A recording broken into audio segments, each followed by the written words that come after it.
Halo ibu-ibu se-Indonesia Raya yang punya warung makan, punya depot ya. Kalau misalnya ada, ini pengalaman saya pribadi ya, 2 hari yang lalu, mungkin masih banyak ibu-ibu yang lain yang hampir ketipu seperti saya ini ya. Namanya kita dapat orderan ya, orderan di telepon, Bu, mau pesen nasi rawon 20 porsi ya, satu porsinya berapa gitu kan, aku bilang 20.000. Kali kalau 40 porsi berapa ya, 800.000 Pak ya. Ini untuk acara besok Bu ya, untuk acara besok jam 4 sore. Nah kalau gitu ibu langsung saya transfer aja ya Bu, 800 gitu kan ya.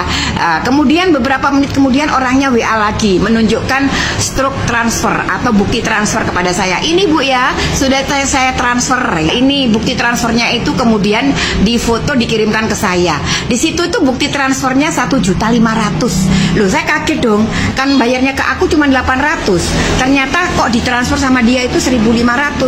Berarti kebanyakan 700. Kemudian saya telepon lagi orangnya itu, Pak Salim, ngakunya kan namanya Pak Salim. Pak Salim mohon maaf, ini kok saya ditransfer 1.500 Pak Salim, kebanyakan 700 loh. Oh iya Bu, iya emang itu tadi aku tuh tidak sengaja, saya tuh transfernya kebanyakan 1.500, 1,5 juta. Tolong Ibu ya, bisa transfer ke saya, sisa uang saya masih 700, bisa ditransfer ke saya ya. Aku tuh kan masih repot waktu itu ya, itu siang-siang saya bilang, aduh ini masih repot, masih banyak pembeli Pak, gimana kalau nanti sore aja saya transfer. Oh ya Ibu, segera ya Bu, karena sebentar lagi saya tuh mau berangkat ke Bandung katanya begitu ya. Jadi Ibu besok, terus saya bilang, loh Pak pesanannya itu gimana besok? Ya langsung aja dianterin ke Masjid As-Salam yang ada di daerah Nglegok gitu. Oh iya, ketemu saja sama Pak Hasim katanya gitu ya. Oh Pak Hasim, ya Pak, iya Pak, besok saya antar ke Pak Hasim gitu ya. Nah ini Ibu langsung transfer aja yang 700 ya, soalnya saya mau terbang ke Bandung ini, pokoknya jam 4 saya terakhir Ibu ya. Jangan lama-lama, 1 jam lagi kira-kira kalau bisa Ibu udah harus transfer pada waktu itu jam 12 siang. Nah, akhirnya kemudian saya itu kan bingung, memang masih repot di warung ya. Terus kemudian ini gimana, nggak ada yang saya suruh ya. Nah untung anakku teko ya, ada anak saya datang itu, anak saya itu kan udah kerja ya. Kemudian saya cerita itu seneng, saya cerita, Le Ibu dapat orderan ini loh Le, dapat orderan sebanyak 800.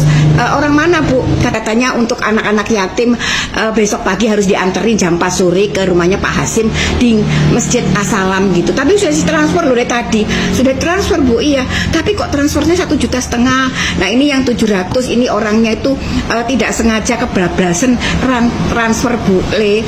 Aku tuh bilang begitu. Terus anakku bilang, Ibu itu jangan terlalu percaya. Ibu itu tolong dicek dulu ya. Lah ini loh Le, buktinya sudah dikirim, buktinya, bukti transfernya, struknya ya, sudah dikirim tuh 1.500.000 ya.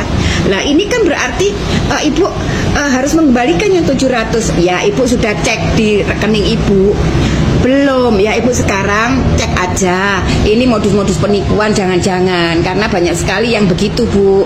Terus kemudian aku tuh langsung aja pergi ke ATM terdekat di rumah saya. Terus saya lihat ya, ternyata saldoku itu tetap loh, ternyata saldoku itu tetap 300.000 ya. Terus saya pulang, gimana Bu? Loh iya Le, saldoku kok pancet 300.000. Dari ini mesti transfer 1.500, mestinya kan 1.800.000. Itulah modusnya Bu ya.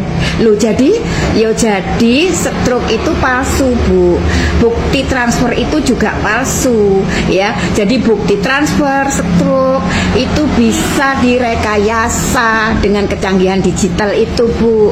Jadi sebenarnya dia itu mau nipu Ibu ya. Aduh alhamdulillah, untung aku dikasih tahu anakku. Jadi buat ibu-ibu yang lain, ibu-ibu warung yang lain ya, atau apapun Anda, usaha apapun, kalau misalnya Anda mendapatkan kasus seperti saya, Anda katanya sudah ditransfer, itu cek dulu ya. Itu cek dulu. Memang sasarannya adalah yang tidak memakai mobile banking ya. Kok tahu kalau saya itu nggak pakai mobile banking gitu loh. ya. Berarti dia sudah tahu data-datanya mungkin di perbankan ya. Ibu ini lo nggak punya mobile banking ya, tapi selalu transaksi mungkin ya. Jadi kemudian dia itu mengirimkan ke saya. Jadi untuk ibu-ibu yang kebetulan tidak punya mobile banking ya, tidak bisa ngecek secara langsung dari rumah atau di tempat itu juga ya, ibu jangan mudah percaya kalau ditransfer model-model begitu. Ini penipuannya sudah model begitu. Jadi yang disasar ini adalah warung-warung, rumah makan, emak-emak ya, yang kira-kira tidak punya mobile banking seperti saya. Jadi begitu ditransfer karena itu orderan kesenengan. Karena kesenengan akhirnya kita itu percaya. Nah kemudian orangnya nelpon, ibu sudah, ini saya mau berangkat ke Bandung. Terus saya cuma bilang gini, sudah pak, saya tunggu Anda di kantor polisi. Langsung ditutup ibu ya, hati-hati loh ya.